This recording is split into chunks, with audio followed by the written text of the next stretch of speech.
வணக்கம், நான் உங்க வாசன். டிடிஎஃப் எல்லாரும் எப்படி இருக்கீங்க? நல்லா இருப்பீங்க நம்புறேன். டிடிஎஃப் இன்னைக்கு எங்க இருக்கோம்னா நம்மளோட சவுத் கோவால கோலா பீச் பக்கத்துல தாங்க இருக்கோம். இன்னைக்கு என்ன பிளான்னா, நேரா நாங்க அகோண்டா பீச் போறோம். என்ன 2 வழி பிரியுது, எந்த பக்கம் போகலாம். ஸோ நேரா பண்ண நாங்க அகோண்டா பீச்ல போய் கிட்டத்தட்ட ஒரு 45 மினிட்ஸ் டைம் ஸ்பெண்ட் பண்ணிட்டு பீச்சை பார்த்துட்டு அங்கே குட்டி குட்டி ஷாப்பிங் முடிச்சுட்டு அங்கிருந்து அப்படியே ஸ்ட்ரெயிட்டா பண்ண நேத்ராவளி ட்ரெக்கிங்க்கு கிளம்புறோங்க. நேத்ராவளி வைல்ட் லைஃப் சாங்சுரி.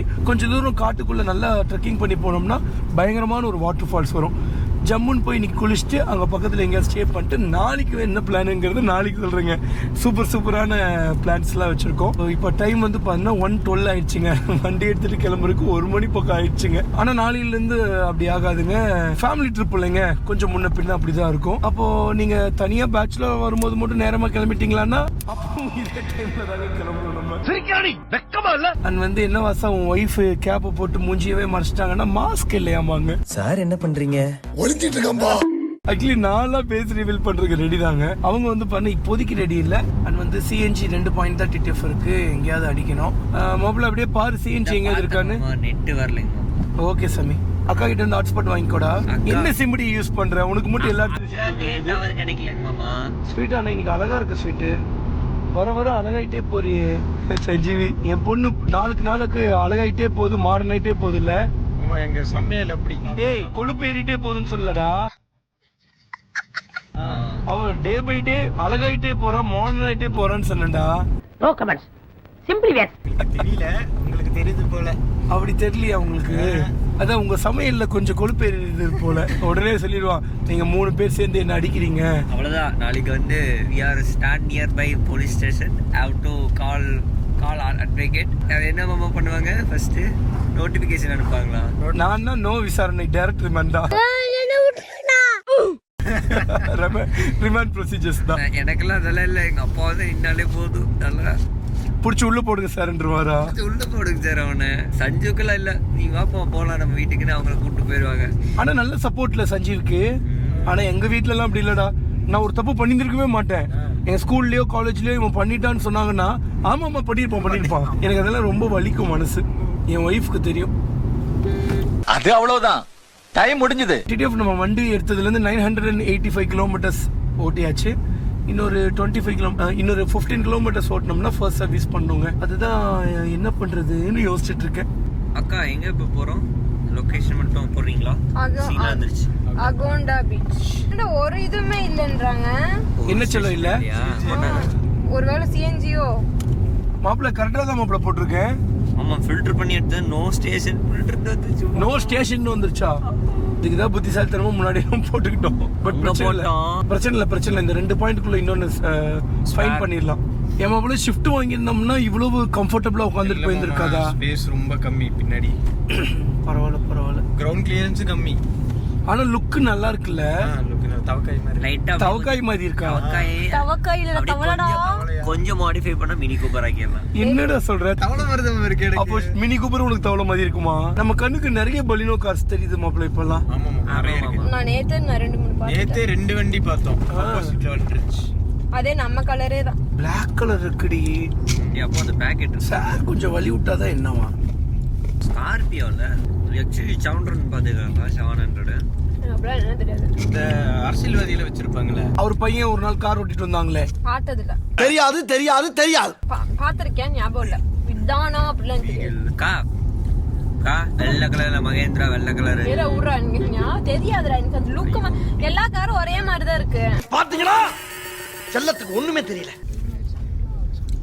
நான் போகும்போது நான் எப்பவுமே காட்டுறேன். டோன்ட் வரி, முட்டிட மாட்டோம். நம்ம வழியில் நின்னுக்கிறது அப்படியே நம்ம ஏதோ அநியாயம் பண்ற மாதிரி முறைக்கலடா. ஒரு அப்படியே பாக்குறாரு, முட்டிட்டு போறானுங்க நம்மள அப்படிங்கிற மாதிரி. எங்க பாரு ஃபாரினர்ஸ், நம்ம ஊருக்காரங்க தான்டா. ஃபாரினர்ஸ் மாதிரி முடிய மட்டும் வாங்கி போட்டிருக்காங்க. அப்புறம் மீனுடா.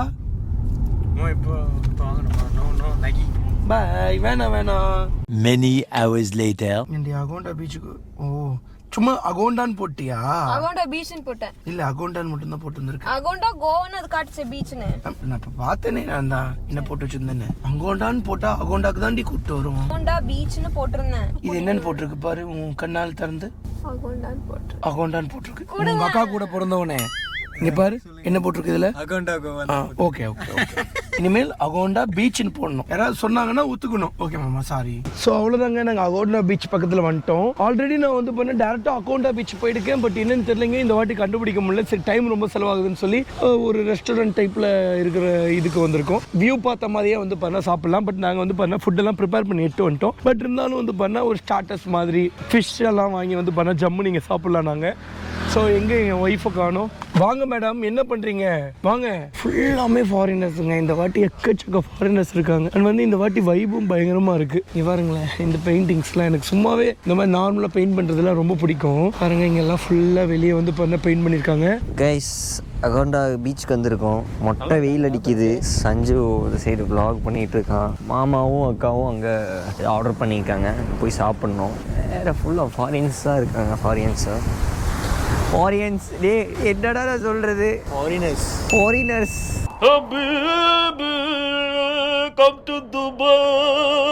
டிக்கெட் டைம் ஆச்சுன்னா 2:20 ஆச்சுங்க. நாங்கள் வந்து பார்த்தீங்கன்னா இந்த ரெஸ்டாரண்ட்டில் வந்து பார்த்துட்டிங்கன்னா இவங்க வெயிட் பண்ணிட்டு இருக்காங்க. நம்ம வந்து பண்ணால் ஃப்ரெஞ்ச் ஃப்ரைஸ், அதுக்கப்புறம் பீஸா, அதுக்கப்புறம் பர்கர். ஸோ இந்த மாதிரிலாம் வந்து பார்த்தா நாங்கள் ஆர்டர் பண்ணியிருக்கோம். ஸோ அங்கே வந்து பார்த்தா நம்ம பசங்க ஜாலியாக சுற்றி வளைச்சி வீடியோ எடுத்துகிட்டு இருக்காங்க. அவங்க வந்து பார்த்தா அவங்களோட மெமரிஸ்க்காக தான் எடுத்துகிட்டு இருக்காங்க. நம்ம வந்து பார்த்தா அதே தூக்கி உள்ளே போட்டுருவோம். ஏய், சன்பாத் இந்த டைமில் எடுத்துகிட்டு இருக்காங்கப்பா. எல்லாரும் இந்த டைம்ல தான் எடுப்பாங்க. இந்த டைமில் எதுக்கு எடுக்கணும்? அப்புறம் நைட் டைம்ல எடுப்பாங்களா? சன்பாத் காலையில் 7 மணி 6:30 மணி இந்த டைமில் சன்பாத் எடுப்பாங்களா? அந்த டைம் எடுப்பாங்க. கருத்துட மாட்டாங்களாப்பா அவங்க? அதுதான் டேன் ஆகிறதுக்கு ஆசைப்படுறாங்கன்னு சொல்றீங்க. அதற்கு ஆசைப்படுறாங்களா? ஒருவேளை வெயில் அந்த அளவுக்கு அடிக்கலையோ? நம்ம ஆளுங்க கிட்ட நான் கேப்லாம் கொடுத்து அனுப்பிச்சேங்க, டேன் ஆகிடாதீங்கடா அப்படின்னு சொல்லி. அடிக்குது, பட் ரொம்ப அடிக்கல. பட் இதுவுமே டேன் ஆகுங்க நமக்கு. ஸோ ஒருவேளை டேன் ஆக தான் அவங்க உண்மையாகவே ஆசைப்படுறாங்க போல. ஆக்சுவலி டிடிஎஃப் நாங்கள் ஒரு 1/2 hour 45 minutes டைம் ஸ்பெண்ட் பண்ணிட்டு அதுக்கப்புறம் கிளம்பலாம்னு நினச்சோம். கிட்டத்தட்ட இங்கே ஒரு 1.5 மணி நேரம் டைம் ஸ்பெண்ட் பண்ணியிருப்போமா. நல்லா தாங்க வெயில் போட்டு கொளுத்துது. குளிர்லேயே இருந்துட்டு எப்படா வெயில் பார்ப்பேன்னு சொல்லிட்டு இந்த வெயில் பார்த்தோன்னே அப்படியே ஜம்முன்னு படுத்துக்கிட்டாங்க போல. இனி ஒரு வருஷத்துக்கு ஃபாரினில் போய் குளிர்லேயே இருக்கணும், இது எல்லாத்தையும் உள்வாங்கிக்கிறாங்க போல. பீச்சில் நடக்கவே முடியலடா, அனல் அடிக்குதுடா. அங்கே பாரு, நம்ம ஆளுங்க வாக்கிங் போயிட்டு இருக்காங்க ஜாலியா. நேத்ராவலி வைல்ட் லைஃப் சாங்சுரி சொல்லியிருந்தோம் இல்லைங்க, 4:30 மணியோட க்ளோஸ்டு. இப்போ கிளம்புனா கூட ஒரு 4:30 மணிக்கு தான் கரெக்டாக போய் ரீச் ஆகும். அங்கே பாரு, அந்த அக்கா ஜாலியாக போய் பீச்சில் குளிக்க போகிறாங்க. மன்னிச்சுக்கமா, தெரியாம வந்துட்டேன். டிடிஎஃப் டைம் ஆச்சுன்னா 3:23 ஆச்சுங்க. அவ்வளோதான், நம்மளோட அகோண்டா பீச்ல இருந்து கிளம்பியாச்சு. இப்போ நேராக நேத்ராவலி வைல்ட் லைஃப் சாங்சுரிக்கு தான் மேப் போட்டு போயிட்டு இருக்கோம். இங்க இருந்து எவ்வளவு கிலோமீட்டர்ஸ் இருக்குன்னா இன்னும் 40 கிலோமீட்டர்ஸ் இருக்குங்க. ஜஸ்ட் 4:33. என்னடா ரேட் இருக்கு. அது அந்த அண்ணனோட முதுகையே பார்த்துட்டு போறதுனால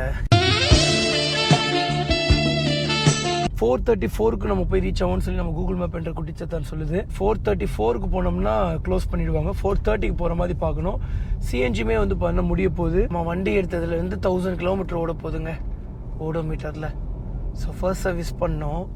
நாளைக்கு எங்கேயாவது பண்ணிக்கலாம். டிக்கெட் டைம் ஆச்சுன்னா ஈவினிங் 3:40 ஆச்சுங்க. இன்னும் எவ்வளோ கிலோமீட்டர்ஸ் இருக்குன்னா ஜஸ்ட் 32 கிலோமீட்டர்ஸ் அண்ட் 4:33க்கு போய் ரீச் ஆகும்னு சொல்லி நம்ம கூகுள் மேப் குட்டிச்சத்தான் கட்டுது. அதான் வர்ற வழியில யோசிச்சுட்டே வந்துட்டு இருந்தோம், கம்மன் சர்வீஸ் சென்டரே போய் வண்டியை விட்டுடலாமா அப்படின்னு சொல்லி. ஏன்னா நாளைக்கு கொண்டு போய் வண்டியை விட்டுட்டு ஸ்கூட்டி எடுத்துட்டு மறுபடியும் சுத்திட்டு அதுக்கப்புறம் நாளைக்கு வேற ஒரு ஊருக்கு போகணும்னா கார் கிடைக்கிற வரைக்கும் வெயிட் பண்ணணும். அந்த மாதிரிலாம் கொஞ்சம் ரொம்ப ஒரு சுத்தி வளைச்சு முகத்தொடுற மாதிரி இருக்கு.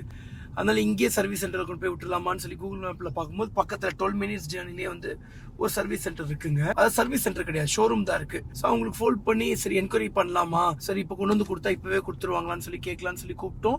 அவங்க வந்து பண்ணா நம்பரை நோட் பண்ணி இப்போ கொஞ்ச நேரத்தில் சர்வீஸ் சென்டர் வந்து உங்களுக்கு கூப்பிடுவாங்கன்னு சொல்லியிருக்காங்க. அங்கேயும் மேப் போட்டிருக்கோம், நம்மளோட நேத்ராவலி வைல்ட் லைஃப் சாங்சுரிக்கும் மேப் போட்டிருக்கோம். ஸோ இவங்க திடீர்னு கால் பண்ணி ஓகே வரலான்னு சொல்லிட்டாங்கன்னா அப்படியே வண்டி திருப்பி இவங்க கிட்ட போயிட வேண்டியதான். எனக்கு தெரிஞ்சு ஃபர்ஸ்ட் சர்வீஸ் ஒன்றும் அவ்வளோ நேரம் இழுக்காதுன்னு நினைக்கிறேன். ஏமாப்ல அவ்வளோக்குலாம் இருக்காது மாமா. ஏன்னா ஆயில் சர்வீஸ்ல எதுவுமே பண்ண போறது கிடையாதுங்க. சும்மா நார்மலா செக் பண்ணுவாங்க, ஏதாவது மேனுஃபேக்சர் டிஃபெக்ட் இருக்கான்னு பார்ப்பாங்க. ஒரு ஏதோ இதுன்னு சொன்னா அவங்க செக் பண்ணுவாங்க. நம்ம சொல்லணுமே, இந்த பெட்ரோல் சைட்ல அடிப்பாங்க இல்லைங்க, அது ஓப்பனர் இருக்குல்ல. நான் வண்டி பின்னாடி நல்லா சாஞ்சு நின்றுட்டு இருந்தேன். டக்குன்னு என்னமோ உள்ள போன மாதிரி இருந்துச்சு. என்னடான்னு பார்த்தா அந்த ஓப்பன் ஆகுறது வந்து பண்ண லைட்டா உள்ள போயிடுச்சு போல. ஸோ இல்ல அது நார்மலாவே அப்படிதானா, இல்ல நம்ம சாஞ்சுதான் அதை ரொம்ப உள்ள போக வச்சிட்டோமான்னு சொல்லி வேற செக் பண்ணணுங்க. அதுக்கப்புறம் பிரேக் நல்லாவே இல்லைங்க, அதையும் செக் பண்ண சொல்லணுங்க. அப்பல யாருமே கால் பண்ணல. என்னத்துக்கு கால் பண்ணியிருந்துருக்கணுமே சர்வீஸ் சென்டர்லேருந்து. மேபி வண்டியோட நம்பர். ஏய் கூப்பிட்டாங்கடா. Hello sir. Sir we have informed that we need a Service. What sir? Which? Boleno sir. Boleno CNG car. Now we can come sir. Okay sir, you can send this location this number sir. Okay sir, thank you sir.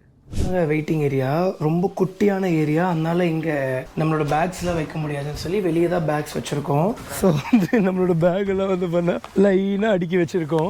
இந்த காலகட்ட சாமான் கொண்டு வந்து வச்சது இதோ அங்கே water wash ஆரம்பிச்சிட்டாங்க. நம்ம காரு அப்பா என்ன கண்டிஷனில் இருக்குங்க. அங்கே பாரு யாரோ பான் பராக்கு போட்டு துப்புன மாதிரி இருக்குடா. நீங்கள் சாப்பிட்ட பொமக்ரானேட் அது. டேய் அங்கே பாருடா மண்ணுடா ஃபுல்லா. Okay okay. புது தார் போட்டுட்டு இருந்தாங்கங்க. அப்போதான் எனக்கு ரொம்ப ஸ்ட்ரைக் ஆச்சு.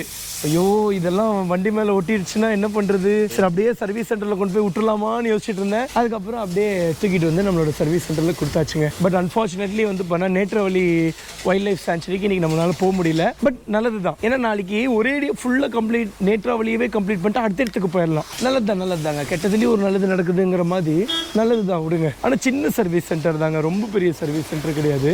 ஓப்பன் பண்ண உடனே முன்னாடி வந்து பண்ண ரிசப்ஷன் ஏரியா, டக்குன்னு எடுத்த உடனே வந்து பண்ண ஏதோ ஒரு மெயின் ஜிஎம் அந்த மாதிரி சொல்லுவாங்களா அவங்களோட ரூமு, ஒரு குட்டி சர்வீஸ் பண்ணக்கூடிய ஏரியா. அப்புறம் கஸ்டமர் லாஞ்சுங்க. கஸ்டமர் லாஞ்ச்லேயுமே வந்து பார்த்தா நம்ம வந்தோமா அவ்வளோதான், ஃபுல் ஆயிடுச்சு. உள்ளெல்லாம் ரொம்ப பயங்கரமாக இருக்குங்க, புது கார் மாதிரியே இல்லை. இங்கே பாருங்களேன் ஃபுல்லாக மண், ஏன்னா அங்கே நம்ம ஃபுல்லாக பீச் சைடு சுற்றிட்டு இருக்கோம்ல. ஓகே இதுக்கப்புறம் நம்ம டிஸ்டர்ப் பண்ணக்கூடாது. வா. ஸோ எங்களுக்கு காஃபி சொல்லியிருக்கோங்க. ஸோ இன்னும் கொஞ்சம் நேரத்தில் காஃபி வந்துருச்சா? எதுப்பா காஃபி? இதுங்களா? இன்னொரு 1.5 hours வேலை முடிஞ்சிருவாமாங்க. அதான் கேப் பிடிச்சி அப்படியே எங்கேயாவது போய் ஷாப்பிங் போயிட்டு வரலாமான்னு யோசிக்கிறோம். டிடிஎஃப் டைமில் ஆச்சுன்னா ஈவினிங் 5-7 ஆச்சுங்க. இன்னொரு 20 minutes நம்ம வண்டி வேலையெல்லாம் முடிஞ்சிடும் அப்படின்னு சொல்லியிருக்காங்க. பட் ஷோரூம்காரங்க கூப்பிட்டு சொன்னாங்க. ஸோ இங்கே உங்களுக்கு தெரியுதா, கொஞ்சம் ஓப்பனாக இருக்குங்க இந்த இடத்துல. தெரியுதுங்களா எவ்வளோ ஓப்பனாக இருக்குது பாருங்களேன். புது காரு நம்ம காரு. ஸோ இதை ஷோரூம்காரங்க கூப்பிட்டு காட்டுறாங்க. இன்னொரு கார் கூட காமிச்சாங்க, அது வந்து பார்த்தா நல்லா க்ளோஸ்டாக இருந்துச்சு, நல்லா கரெக்டாக கம்பெனி சீல் பண்ணி கொடுத்துருந்தாங்க. ஆனால் நம்ம கார் என்னடான்னா இவ்வளோ ஓப்பன்டாக இருக்குது. இப்போ எக்ஸாம்பிளுக்கு இந்த காரை காட்டுறேன் பாருங்களேன். பார்த்தீங்களா அந்த ஸ்பேஸ் இல்லை பாருங்களேன். நம்மளது பாருங்களேன் நல்லா ஓப்பன்டாக இருக்குது. இங்கே பாருங்கள் எவ்வளோ ஓப்பன்டாக இருக்குது பாருங்கள். இதை ஷோரூம்காரங்க சொன்ன உடனே நீங்கள் என்ன பண்ணுறது, நீங்களே ரெடி பண்ணி தருவீங்களான்னு கேட்டேன். இல்லை நீங்கள் வந்து இதுக்கு தனியாக எக்ஸ்ட்ரா காசு ஆகிடும் போலைங்க, அதனால வந்து பண்ணால் நீங்கள் கார் எங்கே வாங்கினீங்களோ அவங்களுக்கு ஃபோன் பண்ணி கேளுங்க அப்படின்னாங்க. நான் ஃபோன் பண்ணி கேட்டதுக்கு ஒன்றும் பிரச்சனை இல்லை ப்ரோ, கார் எடுத்து வாங்க நம்ம ரெடி பண்ணிடலாம் அப்படின்னாங்க. பட் இது எப்படி இந்த மாதிரி சின்ன மிஸ்டேக்கு? எல்லா கார்லையும் நானும் பார்த்துட்டேன், ஆனால் நம்ம காரில் தான் வந்து பார்த்தீங்கன்னா அப்படி இருக்குது. ஓகே இருக்கிறது தான் போல். ஸோ இன்னொரு 20 minutes வந்து பண்ணால் ஒர்க்லாம் முடிஞ்சிடும் அப்படின்னு சொல்லியிருக்காங்க. பில்லு எவ்வளோ ஆகும்னு சொல்லி தெரிலங்க, எனக்கு தெரிஞ்ச ஒரு 1000 ரூபாய்க்குள்ளே தான் ஆகும்னு நினைக்கிறேன். ஆக்சுவலிங்க நம்ம பிரேக் பெருசாக பிடிக்கலன்னு சொல்லியிருந்தோம் இல்லைங்க, அது வந்து ஏதோ கல் உள்ள மாட்டிக்கிச்சா, டிஸ்க் பிளேட்டே கீழே போட்டுருச்சா. இப்போ என்ன பண்ணோம், ஒரு மைல்டு கல்லுனால அந்த டிஸ்க் ரோட்டரில் போய், அதாவது இந்த இதுக்குள்ளே போகும்போது இது வந்து டிஸ்க் பிளேட்டா, டிஸ்க் ரோட்டர். நம்ம வந்து ஹைவேல வந்துட்டு இருக்கும்போது ஒரு சின்ன கல் உள்ளே போய் ஒரு ரவுண்ட் அடிச்சுட்டு கீழே வந்துருச்சாமாங்க. புது வண்டிக்கு என்ன இப்படி வருது? ஆமாண்டா, இது என்னடா துரு பிடிச்சிருக்கு. உங்களை கோயிண்ட் அடிச்சிட்டாங்கன்னு நினைக்கிறேன். என்ன புரியல? உங்களை கோயிண்ட் அடிச்சிட்டாங்க புது வண்டிக்கு. அது உள்ளே இருக்கிறது அப்படி தான் ஆகும். அவங்ககிட்ட கேளு பையா. This is newer what பையா, ஓல்டா? New. This like this only will come on, but இருந்தாலும் அது வந்து துரு பிடிச்ச மாதிரி இருக்குமாமா. இவன் வேற என்னை ரொம்ப டார்ச்சர் பண்றான்டா. அவரு தான் சொல்றாருல, தட் இஸ் நார்மலா பையா? பையா 4 days நியூ கார் நார்மல். நானே பயந்துட்டேன். ஆல்ரெடி ஒரு பக்குன்னு இருக்குங்க, ஏதோ கோவிந்த அடிச்சிட்டாங்க அப்படின்னா உடனே ஒரு வேலை இருக்குமோ, ஏன்னா ஆல்ரெடி இது கொஞ்சம் வேற ஓப்பன்டா இருக்குன்னு சொல்லியிருந்தாங்கல்ல. அதுக்கப்புறம் பிரேக் வேற பிடிக்கல, எல்லாமே மைண்ட்ல ஓடிட்டு இருந்துச்சு. இப்போ இதுக்கப்புறம் பிரேக் பிடிக்குமாமா? ஆனா நம்ம போவோம்ல பையா, brake no issue year after. இப்போ டான்ஸ் ஆட போனோம். காரணம் வந்து பண்ணா டயர்லாம் கழட்டி மாட்டினாங்க, அதை பண்ணாங்க இதை பண்ணாங்க. ஸோ பில் எவ்வளோன்னு வந்து பண்ணால் 0 ஆமாங்க. ஸோ சர்வீஸ் காஸ்ட் எப்பவுமே 0 தான் சொல்லுவாங்க. ஃபர்ஸ்ட் சர்வீஸ் ஃப்ரீ தான். அதுக்குன்னு ஏதாவது ஒன்று வாங்குவாங்கல்ல, மாத்துறதுக்கு அப்படி இப்படின்னு ஏதாவது வாங்குவாங்கடா. மாற்றவே இல்லை, ஜஸ்ட் அதை வந்து இது பண்ணி தான் போட்டிருக்காங்க. நான் வந்து பார்த்துட்டிங்கன்னா மனசுக்குள்ள ஐயோ கல்லெல்லாம் வந்து ரவுண்ட் அடிச்சிருச்சே, வீல்லாம் கழட்டினாங்களே, ஏதாவது பில்லு போட்டுருவாங்களோ அப்படின்னு சொல்லி நினச்சிங்க. பார்த்தா 1 ரூபா கூட கிடையாதம்மா.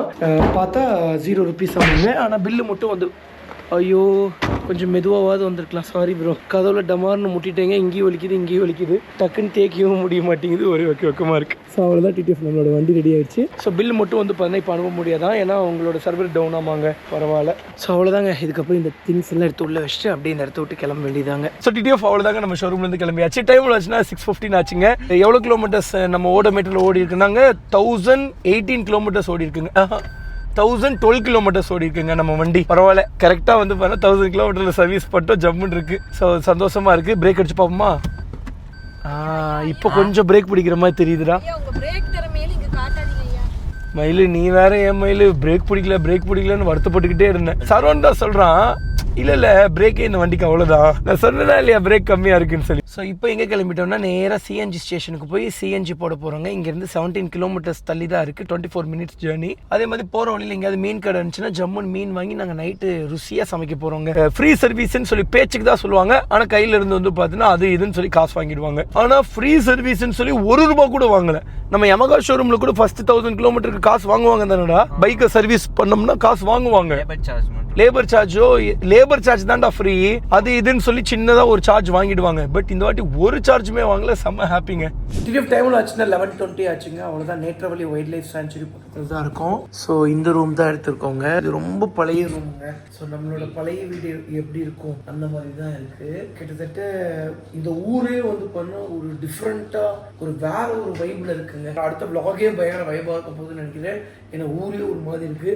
இது வந்து பார்த்தா காட்டு வழியாக பயணம் பண்ண போகிறோம். ஸோ என்ன எதுன்னு சொல்லி நாளைக்கு பார்ப்போம். இப்போ கிட்ட அவங்க பட் இட் பார்த்து பத்திரமாக சேஃபாக லவ் யூ ஸோ மச்.